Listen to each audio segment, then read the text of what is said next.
Good evening, Sukihotu. Welcome to another session of Q&A Forum. This is Q&A Forum number 8. Today is 10th of May, Q&A Forum number 8. I would like to share with you this link, and you can download from this link the presentation file I'm going to use today. Thank you very much for joining us. Sukihotu to everybody. Welcome to the next Q&A number 8. So today we are going to answer again some questions from a devotee in the United States. Right? So the important thing we have to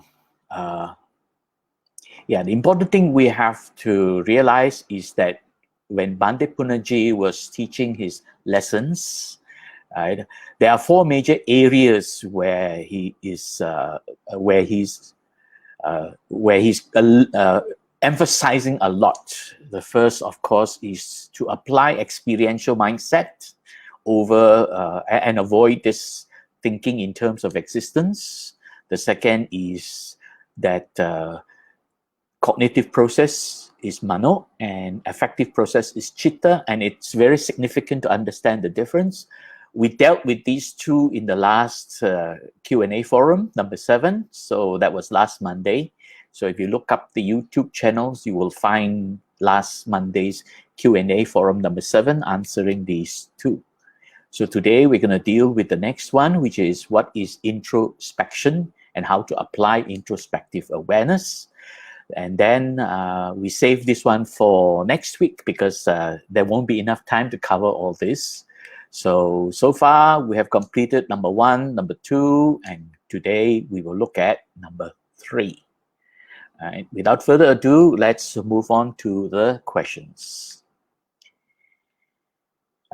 This is the set of questions from a devotee in the United States, and she wanted to know about introspection, the difference with concentration, focus, attention, awareness, and what is insight, and so on.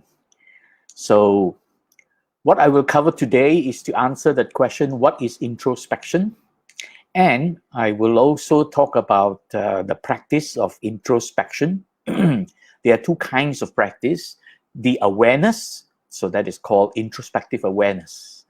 And also to practice this Satipatthana, the introspection, as a systematic introspection technique for cultivating insight. Right? So these are the 2 things I'm going to cover today.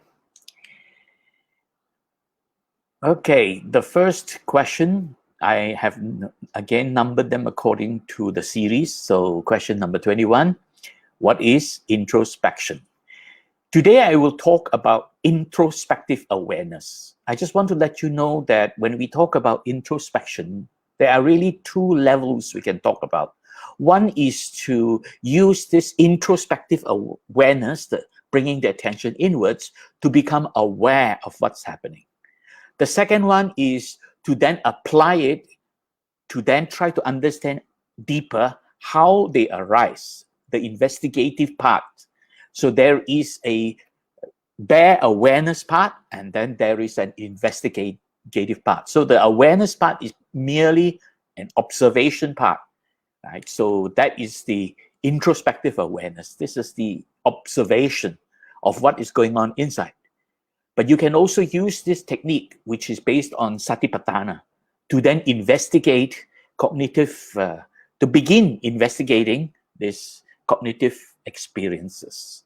And that is systematic introspection as part of a comprehensive practice called the Satta Bojjhanga, the 7 steps to awakening. I won't be talking about that part. I will only cover introspective awareness today. And this is more meant for the average practitioner and also the beginner, as well as the novice and the and those who are already familiar with basic meditation but have not yet gone very deep in yet. So this would be helpful for them. So what is introspection? First, we have to understand that introspection is part of a practice called bhavana. And Bhante has defined bhavana very clearly as it is by being conscious all the time that we can control our emotions. The constant practice of being conscious is what the Buddha called development or bhavana. So in other words, bhavana is the cultivation of consciousness. And this consciousness is not just being conscious of things going on, but being conscious of what's happening inside. This is very important. Because if we are conscious of what's happening inside, then we have a chance of controlling and taming our emotions. And this is what Bhante has been stressing all along, Bhante Punnaji. Okay. So let's take a look at some of the writings that he has developed, produced. This is taken from the Arya Magga Bhavana Meditation Guide Level 1. Right? And this is selective thinking, part of what Bhante Punnaji called selective thinking. On page 9, it's mentioned very clearly. Normally, thoughts come into our minds quite unconsciously, and most of them are emotional. Very often, we are even carried away by these emotional thoughts. So we have to be aware that when these emotional thoughts arise, we get carried away, you see, and we are trapped by it. We become spellbound by these emotional thoughts. The moment we become conscious of them, these emotional thoughts, the moment we become conscious of these emotional thoughts, they stop. In other words, if we are conscious of emotions arising, the emotion will not arise to disturb us. Right? So this is because emotional thoughts can run only unconsciously. Right? And they cannot continue consciously. Therefore, the moment we become conscious of them, they must naturally stop. Now, you can follow along this simple example. When something happens out there and it arouses your emotions, and then you begin to feel, let's say, either angry, upset, or something, but you now become aware that your mood has changed and you are emotionally aroused. When you are aware of that, that arousal has very minimal effect on you. But if you're not aware of it, that arousal can get out of hand and we become spellbound by the emotions. So in a nutshell, when you become conscious of emotional arousal, the emotional arousal will have very minimal impact on affecting your behavior, your mood and your temperament. Your mood is how you feel about what's going on. Your temperament is your urge to want to react to it. It will not become so severe when you become conscious of it. So, and then Bhante went on to, okay, there's a bit of a delay. Okay, there it is. Then Bhante went on to say that this is the fact on which even modern psychoanalysis is based. So in other words, psychotherapy has developed a technique to help us to become conscious of these emotions that are arising. And that is modern psychotherapy. Right? I'll just focus on the highlighted part. The aim of the meditation now, this meditation called Satipatthana, the aim of this meditation called Satipatthana is to become conscious of our unconscious emotional reactions. Actually, Satipatthana is more than that. It's more than just be conscious of emotional reactions, but also the way thoughts are arising. We'll come to that in a moment. I will explain that, okay? So if we are consciously carried away by our emotional thoughts, we remain not only unconscious, but also unhappy. So we experience dukkha. And this is what is called worrying and daydreaming. So the mind runs away, right? Okay. So let's take a look at this teaching that the Buddha has taught. It is called Satipatthana, and Satipatthana is normally translated as mindfulness. For some reason, I don't know why, but they picked this word to represent Satipatthana, and it stuck. So going back to the early days when the Western translators started translating Pali terms, Satipatthana was called mindfulness. But actually, Satipatthana does not really, the word mindfulness does not adequately explain the meaning of Satipatthana. Because when you say mindfulness, people think, oh, mindfulness, that means I have to be mindful of this thing going on, that thing going on. That kind of mindfulness is secular mindfulness. And in Western cultures, they teach that as part of motivational science. So you become mindful of things happening around you. But the true meaning of Satipatthana, we have to then break down the Pali terms. And that's where Bhante has done that. He calls it introspection because he broke down the Pali terms. Satipatthana comes from 3 Pali terms: Sati, Upa, and Thana. Sati means attention, right? Where you place your attention. Upa means going inwards, within, going in, right? And Thana means to focus or to place, to position. So basically, Satipatthana or Sati Upa Thana means to place attention within. So in other words, Satipatthana really refers to the practice of bringing your attention inwards and focusing on what's going on inside, paying attention to what's going on inside, right? And that's why Bhante used the term introspection. Introspection comes from 2 English root terms, intro and inspection. Intro here is referring to, let's say, a person who is introverted or extroverted. An extroverted person is a person very sociable. He mixes around a lot. So he's interacting with external people a lot.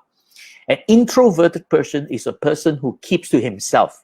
So he's just only keeping to himself. He doesn't mix around too much. So that's the meaning of the word intro in this case, right? It's not introduction. It is actually intro as in going inwards. Inspection means observing, examining. So there are 2 levels of introspection, right? One is merely observing. The other one is then going in to investigate. I'll talk about the difference in a moment.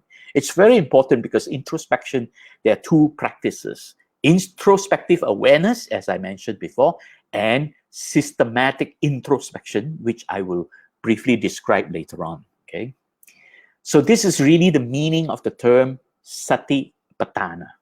Sati Upatthana, to place attention within, to examine or observe what's going on. And there are 4 foundations, 4 focuses of introspection. Okay, so let's listen to a brief explanation by Bhante Punnaji on Satipatthana. This is just an introductory explanation. Okay. Satipatthana. Satipatthana is normally translated as mindfulness. But I think mindfulness is a wrong translation. We are not trying to fill the mind. Mindful means the mind is filled. We are really trying to empty the mind, not to fill the mind. Because the mind is filled with all kinds of nonsense, and as a result, we are suffering. So we are emptying the mind. And the important thing is, to empty the mind, we can't be looking out into the world. We are looking out into the world through the senses, the 5 senses, the eyes, the ears, the nose, the tongue, and the body. When we focus on the things that we see, hear, smell, taste, and touch, we begin to react to those things. If it is pleasant, we desire. If it is unpleasant, we hate. So we are not calming the mind, we are reacting. And therefore, we have to learn to take our attention away from what we see, away from what we hear, away from what we smell, away from what we taste, away from what we touch. So that means turning the mind inwards. And turning the mind inwards is not called mindfulness, it is called introspection. Introspection means turning the mind inwards. So the real Satipatthana is introspection. So the real Satipatthana is introspection, right? And in Bhante's Aryamagga Bhavana level 1, he mentioned that there are two kinds of development, two kinds of bhavana normally practiced. One is chitta bhavana, that is development of emotional, that means taming the emotions. And the other one is panya bhavana, and that is cultivating insight or cultivating insightful wisdom. So cognitive development, developing the thinking mind. Right? So first one, emotional development, is taming the chitta, the emotional mind. Right? Taming it. And this is really equivalent to samatha meditation, tranquility meditation. The second one is cognitive development, and that is developing insight, panya bhavana. And this is the equivalent to insight meditation or vipassana meditation. Okay. So Bhante went on to mention that introspection, which is constantly looking at the unconscious mental process that is going on within us. That's really what introspection is. It's observing 4 areas of focuses, but ultimately we have to be aware of why thoughts are arising, how they arise, because if we think in an unconscious way, then we will be behaving in unconscious way, behaving in emotional ways. And Bhante went on to say that this unconscious emotional behavior can be stopped only by becoming conscious of it. So that is the important part of this development. And Bhante now then prescribed a very important training called selective thinking. Right? So in other words, Bhante prescribed the practice of selective thinking before you go on to practice other forms of meditation. Right? So he basically pointed out that it is only by practicing this selective thinking that we can gradually enter into introspection. Right? What he's referring to here is the systematic introspection. Okay, so you can apply introspective awareness, but it is important that if you want to take it one step further to practice systematic introspection, then you need to practice and you need to master the practice of selective thinking first. And then Bhante went on to explain that this meditation called selective thinking must be practiced before we begin to practice introspective Satipatthana, meaning systematic introspection, the more advanced version of introspection. Bhante never actually clearly state the 2 levels, that there's a deeper and more advanced version, but based on what he has written, it's very clearly, one, he's referring to introspective awareness, the other he's referring to the practice of systematic introspection. I will explain why, because it's connected with the Eightfold Way. I'll come to that in a moment. Okay, so it is important for us to learn first to master selective thinking. And this is found in level 1. I will share with you the link to download this book, this meditation guide, which is Bhante's Arya Magga Bhavana level 1 meditation guide, selective thinking. I will give you the link later. So I hope this basically answers that simple question, what is introspection, right? There are 2 stages. The simpler one is introspective awareness, and the more advanced one is systematic introspection. I'll just touch on that in a moment.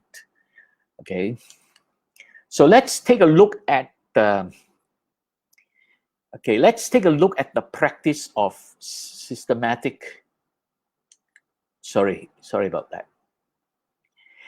Let's take a look at the practice of introspective awareness. When we practice introspection, and here I'm referring to introspective awareness, is there an observation or plain attention or concentration? So as I mentioned before, there are two levels. A simpler practice of introspection is what we call introspective awareness, being aware of what's happening by merely observing. The second one is a much higher state of practice, a more advanced level of practice of introspection called systematic introspection. They are slightly different. In answer to this question, when we speak of introspective awareness, then there is only observation. Introspective awareness is simply observing and being aware of what is happening. That's all. There is no investigation, right? There is no investigation of whatever is going on. Whereas when we talk about systematic introspection, there is some investigation. I will touch on that later. So, in answer to this question, it is observation, and there's a simple process of 4 focuses of observation, and it's just plain simple attention to observe, not attention to analyze or investigate. And there is no concentration. That's the important thing. Do not try to concentrate, because that concentration can tire your mind. And when it tires your mind, it weakens your ability to stay focused. Because the more you try to concentrate, the more tiring your mind gets. You have to learn to relax. That's why amongst our practitioners, all of us who practice Bhante Punnaji's method, we have this very common statement. Just relax and introspect. That's it. Learn to relax, bring your attention inwards, and just observe. That's it. By observing the emotional states arising, the emotional states will not disturb you and affect you badly, you know. We can't stop it arising completely, but it will not affect you when you become aware. Okay? So let's look at the differences between these two. Introspective awareness falls into the category that we normally call samatha meditation. Right? So I would like to share this slide, and I'm very thankful to one of my teachers also, Ayasma Agachita. I have attended several of his workshops, especially the ones on samatha and vipassana, as well as the one on Satipatthana, and a few other workshops that he had conducted over the years. I have attended several of them. And I'm borrowing this slide from him. I have mentioned to him briefly before that I would like to share some of his slides. So this slide is courtesy of Ayasma Agachita, where he clearly stated in plain, simple language, very simply put, the difference between samatha meditation and vipassana meditation. Because when people ask meditators, oh, what's the difference? Then you know, different people have all kinds of explanation. I find this to be the most profound, most simple, and most precise explanation of the two. So, samatha meditation is about how to still the chitta. Now, Bhante Punnaji has always mentioned the chitta is this emotional mind. Samatha is specifically stilling the chitta. It's not involved with the mano in that sense, right? It's using the power of the mano, but basically it's about stilling the chitta. And there are 4 steps involved in stilling the chitta. I'm not going to go into this because it's quite lengthy. It comes from the Tatiya Samadhi Sutra. I will talk about it maybe another time. So there's a 4-step process to still the chitta based on that sutra. And it is not about objects of focus. Here, the meaning of object of focus means you focus on an object and try to examine it deeply. Samatha meditation doesn't do that, okay? And whether you're talking about the object as a conceptual object or you're talking about the object in terms of ultimate reality, Samatha meditation does not get involved with trying to focus on any object, right, at all. But you may be asking, then why are we observing the breathing? The breathing is not an object of focus. When we say we practice Anapanasati, they call it mindfulness of breathing, but Bhadippunanji calls it introspective awareness of breathing. We're basically using the process of breathing to help us calm down and to help us still the chitta. So the awareness, the introspective awareness of the process of breathing that is going on is to help us still the chitta, right, by tranquilizing the body and pacifying the mind. Okay, so that is the use of samatha, the use of this breathing as a mechanism to help us still the chitta. So samatha meditation is basically tranquility meditation with the objective of stilling the chitta.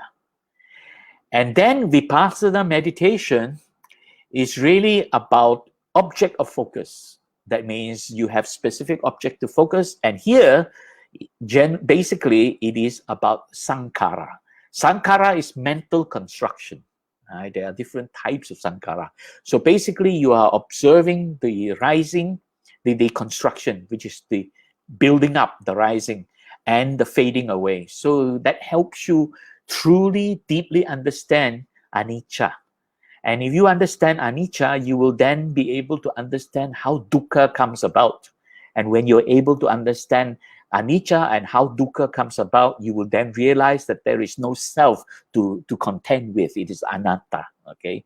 So basically, this is vipassana meditation, having objects of focus and how to investigate them, investigating sankhara, and then developing insightful understanding about them. This insightful understanding is panya, okay? So therefore, vipassana meditation is commonly called insight meditation, and that is basically to develop panya, insightful understanding of sankhara. That's really what panya is. This also answers that question, what is insight? So this is really the insight we're talking about, right? So if we look at the Eightfold Way, now I will only focus on the meditation part. If we look at the Eightfold Way, there is firstly the part in yellow, which is commonly called saddha. And that is the development of confidence and devotion in the Dhamma, and then wanting to do something about it, that is Samma Sankappa. So Samaditi helps you understand the Four Noble Truths and then develop confidence in what the Buddha taught. Samma Sankappa helps you devote yourself to do something. The second part is the part in blue, which is called Sila, the development of morality, virtuous morality based on right speech, right action, and right lifestyle or livelihood, okay? But the meditation part is the part in green, right? So that is the meditation part. And the meditation part, there's something wrong with the slides. It's not, okay, I just go back a bit, okay. The meditation part, there are 3 stages. The first stage is Samavayama. And the practice of Samavayama, commonly called right effort, the practice is centered around Chattari Samappadhana, or 4 harmonious exercises. I actually spoke about this in detail last Friday. at the Mudita website. So it is also uploaded in my YouTube channel. So if you go to my YouTube channel, you will find my very recent sharing is on harmonious exercises, Sama Vayama, and there I explain quite thoroughly about Chattari Samappadana. So I will not go any further. But basically, this meditation is a samatha meditation, helping you to still the chitta, calm the mind, and bring it to a state of composure. And first, by abandoning the 5 hindrances. Then comes, of course, the second part, which is Satipatthana.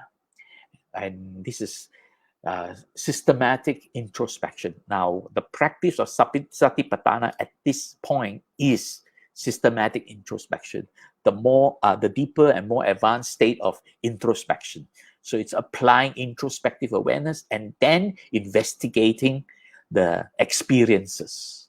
And then finally, there is the higher part, and this is only for the advanced practitioner, the Satta Bojjhanga. And this is part of the Sama Samadhi. The practice to accomplish Sama Samadhi is Satta Bojjhanga, the 7 steps to awakening. So I have already covered the 4 harmonious exercises, Chattari Samappadana, last Friday. So today we're going to talk about, touch on this Satipatthana. Okay, but I'm actually only going to focus more on introspective awareness. I'll just very briefly mention about what is systematic introspection. Right? Systematic introspection is part of the practice called part of the practice that is called Satta Bojjhanga. But in this Anapanasati Sutta, it's very important to realize what the Buddha said. Here in the Anapanasati Sutta, the Buddha made it very clear. He said, introspective awareness of breathing, or Anapanasati, when cultivated and developed, bears great fruit and brings great benefits. Firstly, it helps eliminate the 5 hindrances. So when we practice Anapanasati, right, it is helping us. We're using the process of breathing for us to still the chitta. By stilling the chitta, we are abandoning the 5 hindrances. But for lay people like us, this is only a temporary abandoning of the 5 hindrances, because once we come out of the meditation, very often we fall back into the 5 hindrances. Right? So that was the first part, introspective awareness. This is merely observing the breathing, introspective awareness of breathing. Then the Buddha went on to say, Anapanasati, when cultivated and developed, leads to the fulfillment of the 4 focuses of systematic introspection. Here, it is talking about that higher practice of introspection. So in other words, from Anapanasati, where you begin to then go into the 4 focuses of systematic introspection, Satipatthana, the practice of Satipatthana. Okay? And that is 4 focuses of systematic introspection. And then the Buddha went on to say, Satipatthana, when cultivated and developed, leads to the fulfillment of the 7 steps to awakening, the Satta Bojjhanga. So in other words, with Satipatthana, then we move on to develop insightful understanding. And this is the Vipassana meditation part, right? Using Satta Bojjhanga. I have come across a lot of people who say they are practicing Vipassana meditation. And then I ask them what technique you use. Almost most of them hardly ever mention about Satta Bojjhanga. But Satta Bojjhanga, you can see clearly in the sutra. Satta Bojjhanga is the Buddha's prescription on developing insightful understanding. Right? So Satta Bojjhanga, when cultivated and developed, leads to the fulfillment of full consciousness, vijja, and liberation or emancipation, vimutti. So vijja is becoming fully conscious and fully aware of all that is going on. By this state, you have already developed insightful understanding, and that is panya. Very often, the word vijja and panya are used interchangeably, but there's a very subtle difference.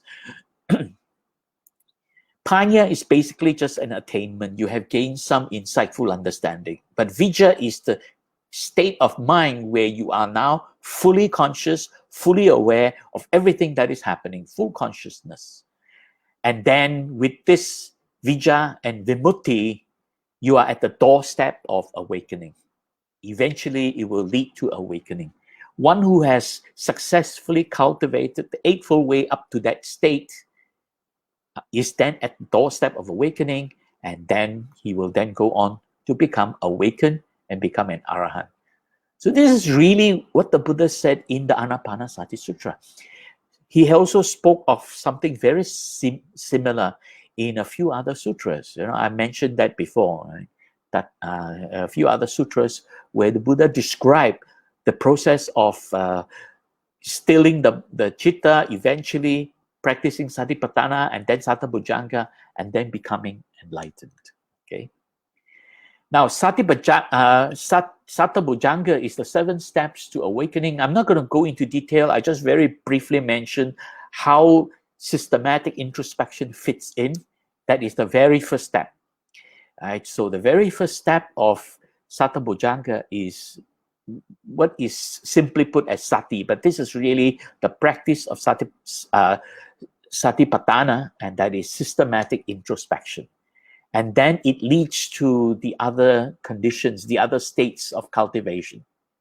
Dhammavichaya is the investigation of cognitive experiences, and then you build up cognitive strength, and you build up, and then you experience this cognitive satisfaction, and then you experience this deep relaxation of the body, the comfort and relaxation, and then your mind is at a state of mental equilibrium, samadhi. And when you have reached that state, this is really at the 4th jhana, then you will have upekkha, apperception. I'm not going to explain this further because it takes too long. I'm still going to focus on introspective awareness, and that's really what we are trying to look at today. Okay.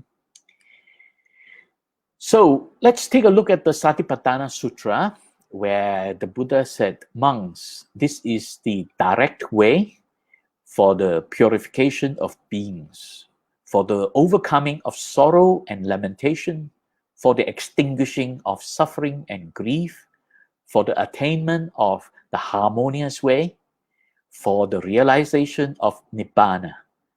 This direct way is the 4 focuses of introspection, Satipatthana. Okay. Now, this word, ekayano, is often translated to mean the only way, unfortunately. As I understand from a few scholars and from Bhante Punnaji also, here the Buddha was not talking about Satipatthana as the only way. He was talking about it as the direct way. That means if you practice Satipatthana, you can accomplish that result. That's why it's the direct way, right? It's a very straightforward way. There's no twist and bend. It's very straightforward, direct way. That's what it means. But unfortunately, it is mistranslated as the only way. And in fact, because of this mistranslation, some people think, okay, I just only practice Satipatthana. That's all I need to practice. I don't have to practice anything else. And they forget about Satabhujanga. So practicing Satipatthana alone is not enough. It is the direct way, but you need to develop it.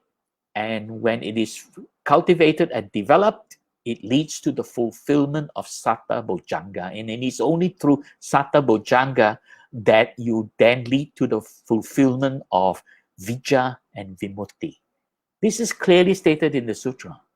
And yet there are so many people who will insist that they only need to practice Satipatthana and nothing else, because they mistranslated the word ekayano as the only way. No, it's not the only way. It's not the first way nor the last way. Right? So let's make it clear there. And then the sutra went on to describe, right? And I'm using a popular translation by Bhikkhu Bodhi, that there are 4 areas of focuses, 4 foundations of mindfulness, so to speak. In his term, he uses the word mindfulness. And what are the 4? Right? Body, kaya. Okay, I use the Pali term kaya, vedana, chitta, and dhamma. And Bhikkhu Bodhi translated kaya as body, vedana as feeling, chitta as mind, and dhamma as mind objects. They are fair translations, except that these translations do not clearly explain the real meaning. Of course, the first 2 seems okay. But in that sutra, it went on to say that when one is ardent, fully aware, and mindful, having put away covetousness and grief for the world. So covetousness basically is referring to the 5 hindrances, and grief for the world is that you are now free from the dukkha, for at least on a temporary basis. So it is important to realize that those 2, the chitta and the dhamma, are unclear. I'm not saying the translation is wrong. It's not really wrong. Chitta is referring to the mind, but it is a very specific part of the mind. And dhamma is also referring to mental objects, mind objects, but it is very specific aspects of mental objects. Chitta is really referring to the emotion, right? And that's what Pandit Puranji has been explaining. And dhamma is referring to how the mind creates thoughts, conception, how the mind conceives thoughts and ideas, right? Concepts, how the mind develops and creates concepts. So chitta is referring to emotional states arising. Dhamma is referring to the mind creating concepts. Well, concepts are mind objects. There's nothing wrong with the translation. Just that by using those translations, it's not very clear. It's really emotional mind. So we have to be very clear. Chitta and mano are different. Here it's talking about chitta, and that is the emotional mind. So, and then here, Bhikkhu Bodhi uses the word mindful, but what it really means is introspection. It's really what it's referring to, bringing the attention inwards, okay? So here is Pandit Puranji's equivalent translation, right? And calling Satipatthana as the 4 focuses of introspection, or 4 focuses of systematic introspection. Kaya, and basically it's quite a standard translation, bodily activity. That means the reactions in the body. Vedana is referring to feelings of tensions in the body, agitation, pain, discomfort, pleasant and unpleasant. And that's the bodily sensations and feeling. Now, chitta is referring to the affection, mood and temperament, emotional states. That's what it's referring to. Mood is referring to whether you feel good about something. When you experience something, if you like it, then your mood is good. If you don't like it, then your mood is bad. Temperament is your tendency to react, your urge to want to react. That's why when you react, people say you are having a temper, okay? So that's what temperament means, the urge to react. This is really what emotional states do to us. They drive us to react. That's also why, as a verb, it is called emote. Means it's driving us to react. So here, chitta is referring to our emotional states. Right?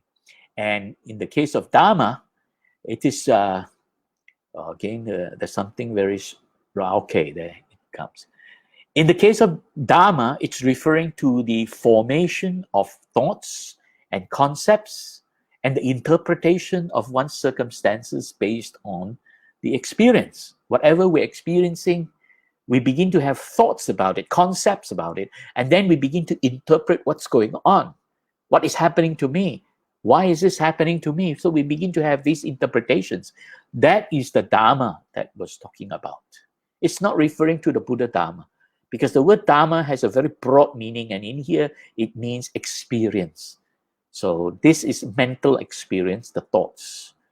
And therefore ardent, fully aware, with introspective attention, bringing attention inwards and focusing on these 4 focuses of introspection, and having put away covetousness and grief for the world, then we can accomplish this, right? So that's really what Satipatthana Sutra was saying. So the translation actually matter, right? So now let's take a look at the 4 focuses of introspection, right? So we're talking, we keep it simple, talking about introspective awareness. First, to have this introspective awareness of what's going on in the body. So in other words, introspective awareness is merely observing, not analyzing, not investigating, and not concentrating, merely observing, developing just a simple, pure awareness of what's going on. Observe the physical manifestation of the reactions in the body. That's Kayanupassana. The second one, Vedananupassana, is observing feelings and sensations. Basically, this is to observe the manifestation of sensations and feelings in the body, whether these feelings are pleasant, unpleasant, or neither pleasant nor unpleasant, which they call it neutral. But neutral is actually not a very good word to call it. It's neither pleasant nor unpleasant, right? So that is observing the feeling, Vedananupassana. Then comes Chittanupassana, observing the affection or the emotion, actually, emotional states. But the common term to describe emotional state is affection, right? So you observe the manifestation of emotional states, which is represented by your mood and your temperament. Mood is whether you feel pleasant about something, and temperament is the urge to want to react towards it. That is Chittanupassana. And then the 4th part is the Dhammanupassana. And this is to observe the manifestation of thoughts and concepts, and also how we interpret what's going on. Interpretation of circumstances, past, present, and future. See, every time something happens in front of us, we begin to interpret what is happening. Why is it affecting me? How is it affecting me? What's going to become of me? So there's a lot of I, me, or mine, because we always try to cling on to that experience and try to interpret what's going on. So thoughts become concepts. We begin to have ideas and views. These are concepts, and then we cling on to the concepts. So this is really Dhammanupassana. Helping us to observe that can help us free ourselves from this clinging. We begin to realize, why is it that we are thinking like that? When you become aware of why you're thinking like that, then you are able to free yourself from clinging on to that thought, that view, or that concept. Okay. So the first 2 relates to bodily activity, the activities in the body and the feelings and sensations associated with it. And the next 2 is associated with mental activity, how emotional states are arising, and how the mind is creating concepts and thoughts. So this is really what Satipatthana is referring to, the 4 focuses of introspective awareness. So now let's look at these 4 one by one. First one, Kayanupassana, to observe the physical manifestations of reactions in the body in terms of movement and disturbances. So what do we mean by movement and or disturbances? See, what happens if something happens and it arouses or disturbs us? There's a part of the brain called the amygdala. It triggers a chain reaction and releases hormones in the body. These hormones will make the body to change. For instance, the hormones can make the heart to beat faster, can also make your blood pressure rise, and then make your muscles all tensed up. So there's a lot of movements and disturbances and tensions and activities going on in the body. And this is what you have to be aware of, introspectively aware of these changes in the body. So in other words, when you are talking to somebody and you start to realize that now your muscles are all getting all tensed up, and then you realize that your heart is beating faster, you're breathing deeper, right? And you feel your blood pressure rising, your emotions have been aroused already. Something has happened to make your body release the hormones. So in other words, observing the body is to observe the reactions caused by release of hormones. And release of hormones is just a manifestation of emotional arousal. The whole idea of the practice of Satipatthana here is to tame our chitta, our emotions, so that we when we are emotionally aroused, we can learn how to bring it down. Okay. So then it causes bodily sensations. And this is to observe that is Vedanānupassana. Observe the manifestations of feelings in the body in terms of whether it is pleasant, unpleasant, neither pleasant nor unpleasant. So now you're beginning to observe how your heart rate is affecting you. Your heart is beating faster. How is it affecting you? Is it making you feel anxious? Is it disturbing you, making you feel very unpleasant, making you feel painful, discomfort? So this is observing the Vedanānupassana. So these two go together. So now let's listen to Bhante Punnaji explain these two. And introspection means what are we going to look at when we turn inward? There are only 4 things to look at. One is to look at the body. Now when we say looking at the body, we begin to think that looking at the body is to use the eyes to look at the body. That is all wrong. That is looking at something outside. That is not looking at inside. To look at the body is not with our eyes, but with our mind. Close your eyes and look at the body. That means you are looking not with your eyes, but with your mind. Focus your attention on the body. You can close your eyes and focus your attention on the body. And when you focus your attention on the body, what you observe is movement in the body, tension in the body. You can become aware of tensions in the body and movements in the body. Now, for example, if you open your eyes and look at something, and you see that it is something pleasant, what happens to your body? That is the important thing. And your body will begin to move. The moment you dislike something that you see, again the body will begin to move. It is that movement of the body that is important to observe, but not by looking with your eyes, but with your mind. Look at the body.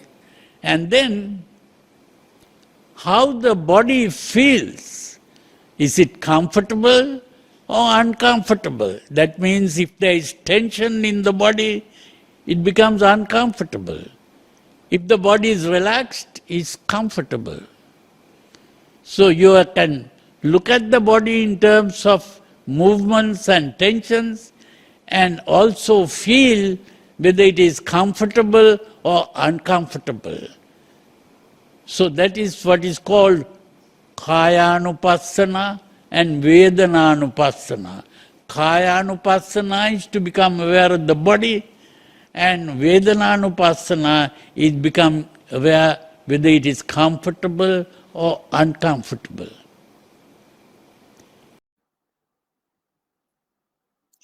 So Bhante was saying movements in the body. When he said movement in the body, actually, maybe he didn't elaborate enough. What he was referring to is the activity of your organs. That means whether your heart is beating faster, whether your muscles are getting tensed, whether your blood pressure is rising, right?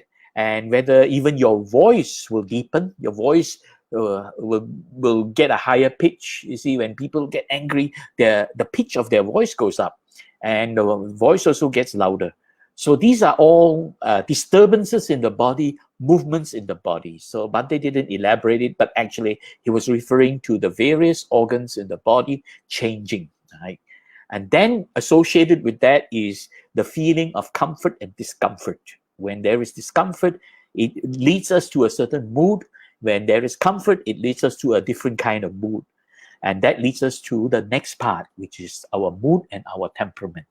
And this is the Cittanupassana. And this is now the mind getting disturbed. Now we have to observe this affection, the Cittanupassana. In short, it is our emotional state. Observe the manifestation of emotional states in terms of excitements, calmness of temperament. That means whether our temperament is excited, that means now we want to react. See, temperament is this urge to react. Mood is your feeling, whether it is whether you feel good about it or you don't feel good about it.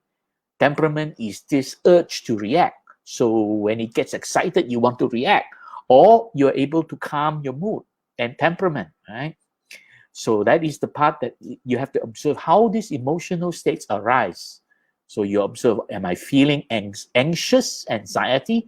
Am I feeling angry? Am I feeling delighted? Am I feeling painful that leads to some discomfort and also some unhappiness? So whether we're feeling unhappy or we're feeling happy, things like that. Our various moods that are arising. So this is the third area of focus. And the fourth area of focus is Dhammanupassana. And again, I want to stress the word Dhamma here is not referring to the Buddha Dhamma. It's referring to experience. Here it is mental experience. And mental experience are what? Thoughts arising, right? And concepts being created. So observe the manifestation of thoughts and concepts arising from interpretation of circumstances, past, present, or future. So when something happens, our mind naturally starts to ask questions like, did this happen to me last time? Or is it the same as last time? And there is always this last time, the past. Or how is it going to go on continuously? Or will it happen again next time? Next time is the future. So we naturally interpret what's going on. And it leads to various thoughts and concepts and affecting our decisions to behave in a certain way.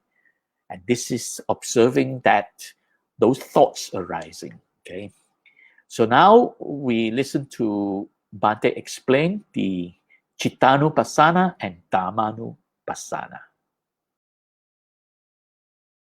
Then another thing that you can observe while looking within is whether your emotions are excited or not. If you are angry, you can observe in your body whether you are angry or whether you are unhappy or whether you are frightened or whether you are worried. Whatever the emotional agitation, by closing your eyes, you can still become aware inside. That is called Cittanupassana, becoming aware of the mood. Chitta is the mood. Then the next thing is what is called Dhammanupassana. Dhamma is, of course we use the word Dhamma to refer to the teachings of the Buddha. But here Dhamma is not teachings of the Buddha. Dhamma is simply the thought in the mind. What are you thinking? What kind of thought arises in your mind? Are you thinking of what happened yesterday, or what is going to happen tomorrow, or what is happening now? If you are thinking of something, that is Dhamma. Very important to understand that Dhamma there means the thought in the mind. So those are the four things that you can become aware of when we do introspection. Becoming aware of the body, becoming aware of how the body feels, becoming aware of the emotional state, or becoming aware of the thoughts in the mind. That is Satipatthāna, introspection. Now when that has been practicing, you have to practice it not just 5 minutes or 10 minutes or even 1 hour. You have to practice that 24 hours. That is the important thing. So Bhante was saying that it is not something you just practice once in a while or whatever for 1 hour, 2 hours. It's something that you continuously practice. In other words, you know, or to use common translation, mindfulness. Mindfulness is not something you practice once in a while. You have to constantly remind yourself, right, to be mindful. So here, introspective awareness. You have to constantly remind yourself to continuously be introspectively aware. Whenever something happens, how is it affecting me? The body, the feelings, the emotional states, and the thoughts. And then you are able to take control of how you react. It's only by this way that you can take control of how you react. So basically, those are the two main questions that I am answering. So what I have not answered so far is the other part, what is insight, as well as the part is what is the difference between concentration, focusing, paying attention. Actually, I briefly mentioned that, but I'm going to go into more details, as well as what really happens here, how it is affecting, how when something happens in front of us, it affects our body. So I will go into the scientific explanation in the next sharing. All right, so that will be next Monday, 17th of May. Please tune in then. So basically, with this, I have hopefully I have answered a big part of the questions in this posting. So I will answer the rest of it in the next sharing because they can be quite lengthy. And remember to download the presentation slides, tiny.cc/QAFORUM8. Please download them so that you can review and follow along. I have also included the link to Bhante Punnaji's Arya Magga Bhavana Level 1 Meditation Guide, Selective Thinking, because I mentioned about it. So please download that. And very importantly, for those of you who are not used to it yet, please practice selective thinking explained inside that book. It's very well and detailed explained by Bhante, so I'm not going to even explain too much about it. It's very clearly explained by Bhante. Just read the book, follow the selective thinking practice, and make sure you are able to accomplish some results from it. So with that, I end my presentation, and thank you very much for joining us. So I don't see anyone having any issues, right? So if you have, can you quickly just enter as a comment under this posting? I'll just stay on board for a moment. As I mentioned before, the Satipatthana is really referring to bringing the attention inwards, and there are two levels of practice. There is simply introspective awareness, being aware of what's going on, and the other practice is then investigating the experience, and this comes under part of this Satta Bhujanga, the 7 steps to awakening, which is actually what people call Vipassana meditation, to develop insightful understanding. That is not for the beginners, right? So in other words, the true teaching of the Buddha, according to the sutras, the practice of Satipatthana is really based on Satta Bhujanga. The Buddha has stated that in quite a few sutras. Maybe at the next sharing, I'll just briefly summarize them and point out to you. So with that, I end my presentation. I thank you very much We have to share merits, actually. Sorry about that. So my email address is there. If you have any more questions later on, you can always write to me. And we have spent this last hour or so together sharing the Dharma. And from doing such wholesome activity, we have accumulated good merits. We are aware that around the world, so many people are suffering from this coronavirus pandemic. It is no joke. And I see a lot of people sharing these fake news that, oh, coronavirus is just, the pandemic is just a hoax and all that. That is nonsense. People should stop sharing those things. I just want to offer my piece here. If you come across someone posting something which sounds ridiculous, saying that coronavirus pandemic is just a hoax, it is not real, the vaccine doesn't work, all these are going to affect people negatively. Don't go sharing it around to show people, you know. The moment you come across these things, just ignore them, delete them, forget about them. But there are people who love to share them just because it sounds so ridiculous. The more you share these ridiculous fake news, the more you're helping to spread fake news. The best way to deal with fake news is to ignore or delete. That's it, okay? So with that, let's now share our merits by putting our palms together and recite together. We dedicate the merits we have acquired from sharing the Buddha Dharma to all beings affected by the coronavirus pandemic around the world. May suffering beings be suffering-free. May the fear-struck fearless be. May grieving beings shed all grief. May all beings find peace and relief. By the grace of the merits we have acquired, may we never follow the foolish. May we follow only the wise until we attain the highest and most supreme bliss of Nibbana. Let's chant this together. Idang me nyatinang hotu sukita hontu nyatayo. Idang me nyatinang hotu sukita hontu nyatayo. Idang me nyatinang hotu sukita hontu nyatayo. Sadhu, sadhu, sadhu. Thank you very much for joining us this evening. I wish you well. Please stay safe.